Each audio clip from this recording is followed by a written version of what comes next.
सबसे पहले अगर आपको पूज्य श्री रंगअवधूत के बारे में जानना है तो बापजी के परिवार के बारे में जानना पड़ेगा। बापजी कहाँ से थे, उनके माता पिता के बारे में। तो चलिए हम शुरुआत करते हैं। घोर कलयुग चल रहा है। हर तरफ नास्तिकों की आवाज़ बढ़ गई थी।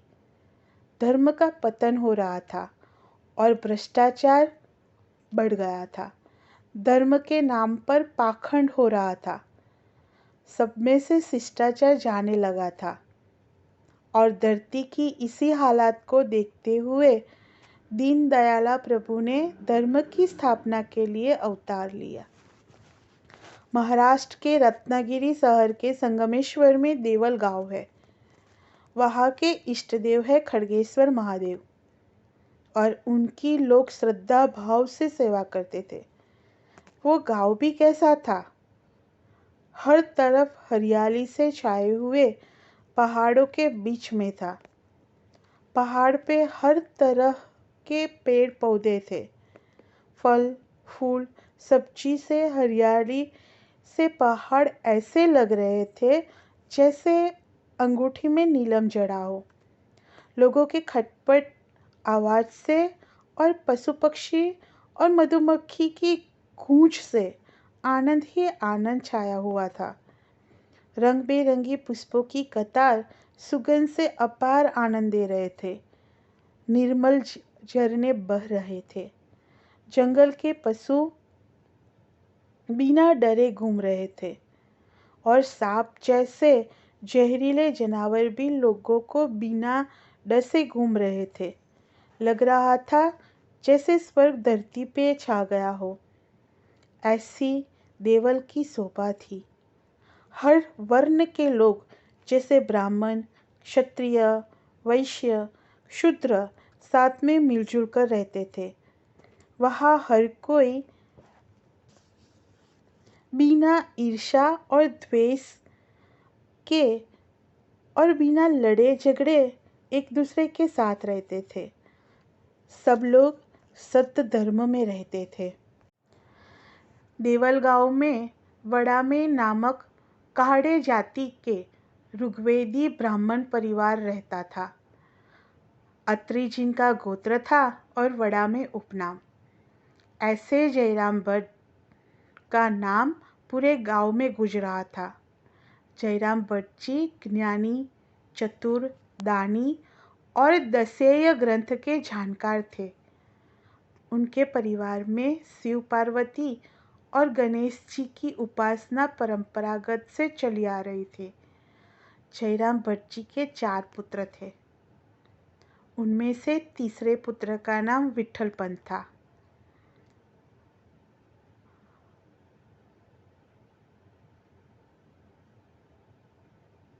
विठल पंत को उम्र होते ही उपवित संस्कार दिए गए।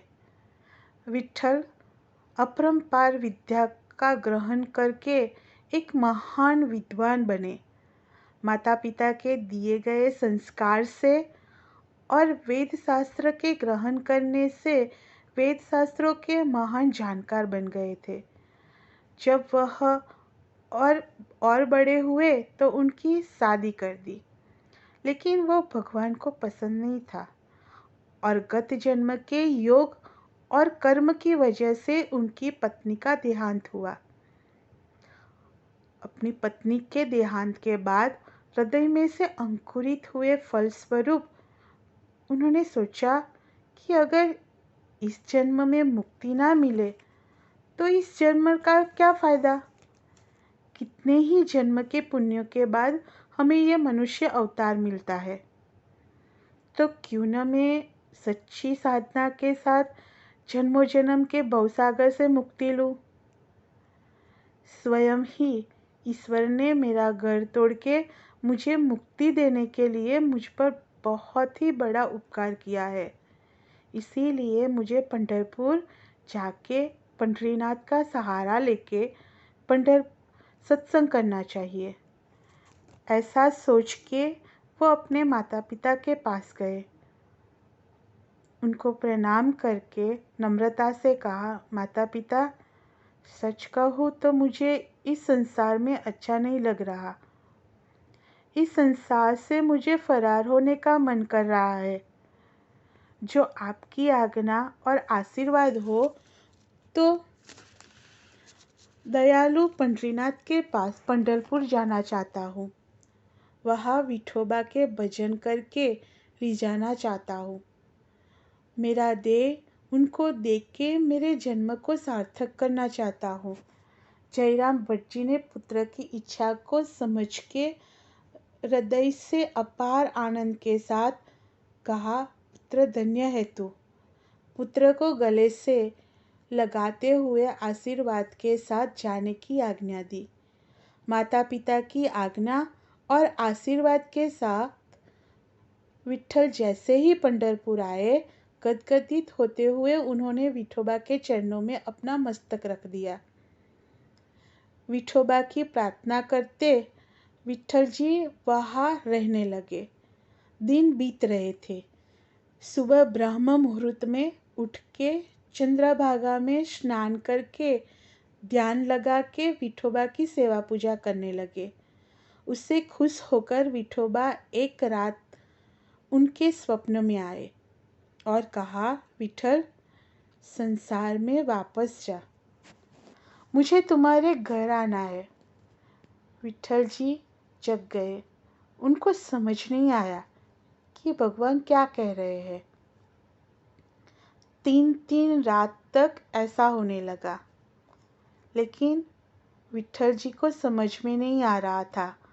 वो चिंतित थे कि आखिर भगवान कहना क्या चाहते हैं।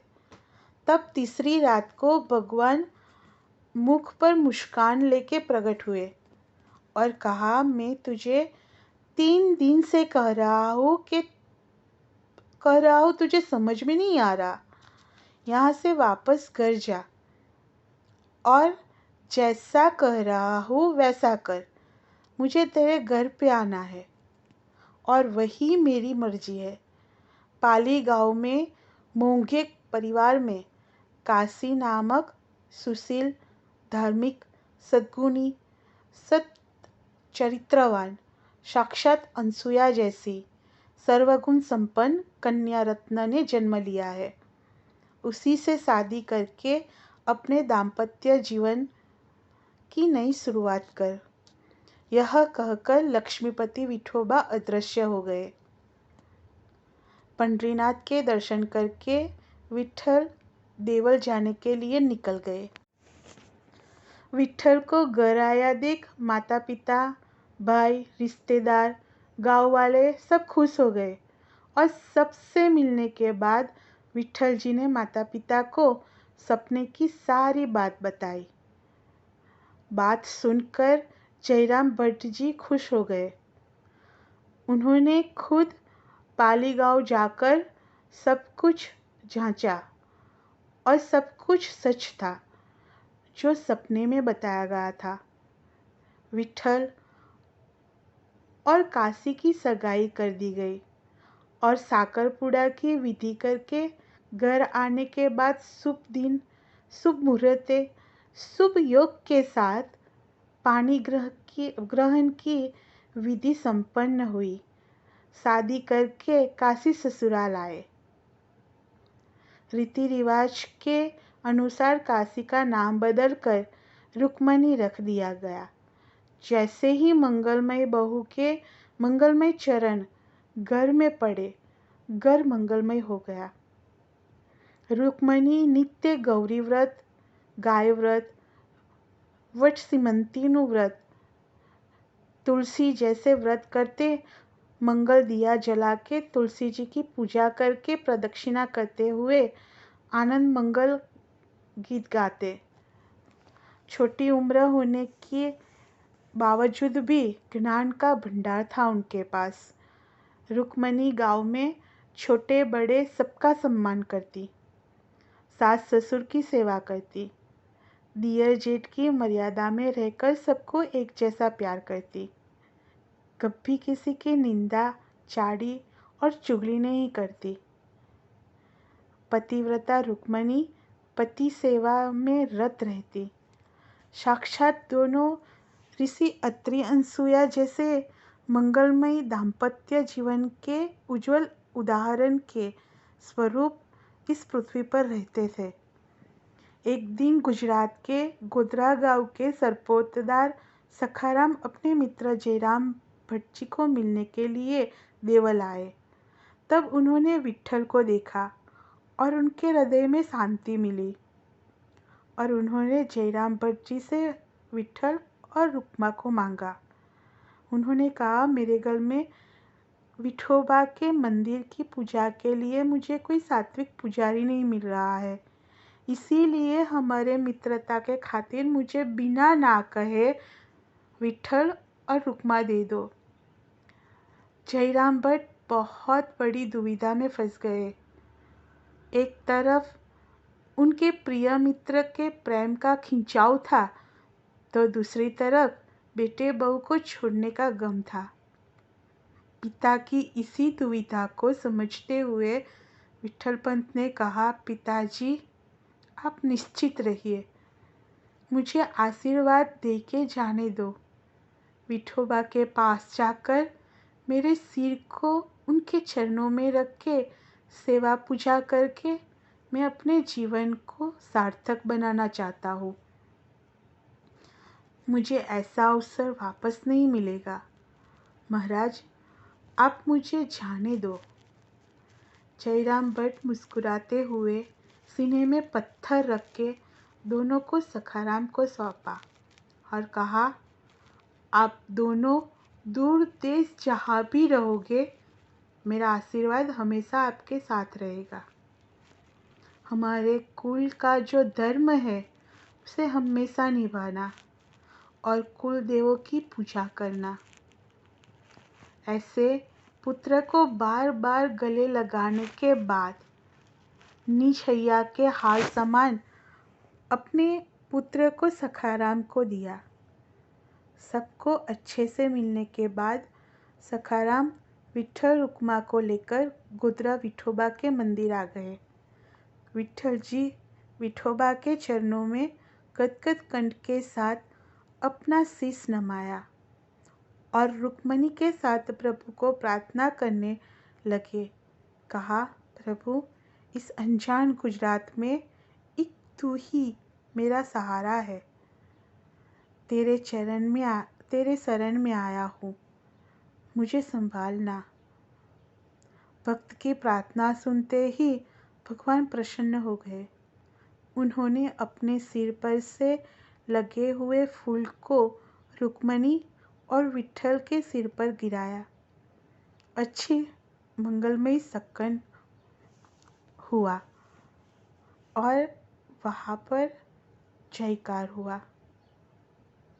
हम अगले वीडियो में सुनेंगे कि प्रभु ने विट्ठल रुक्मा को गोधरा ही क्यों बुलाया। गुरुदेव दत्त।